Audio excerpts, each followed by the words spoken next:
महापौर पदासाठी 10 अर्ज विक्री तर उपमहापौर पदासाठी 8 अर्ज विक्री। महापौर पदासाठी आज महानगरपालिकेत महापौर आणि उपमहापौरसाठी अर्ज करण्यात आली होती विक्री।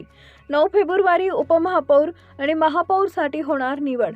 आज दिनांक 4 फेब्रुवारी रोजी सायंकाळी 5 वाजता मिळालेल्या माहितीनुसार महापौर पदासाठी 10 अर्ज विक्री करण्यात आले असून उपमहापौर पदासाठी 8 अर्ज विक्री करण्यात आले आहेत।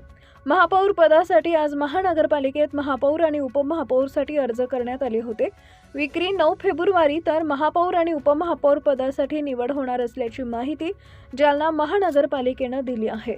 महापौर पदासाठी रमेश गोरक्षक यांनी 4 अर्ज विक्री केले तर नगरसेवक महेश निकम यांनी 4 अर्ज विक्री केले।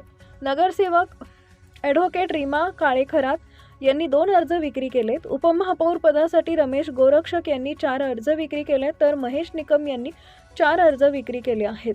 महापौर पदाचा आरक्षण एससी महिलांसाठी सुटले असून यातून कोणाला संधी मिळणार हे पाहणं तितकंच महत्त्वाचं ठरणार आहे।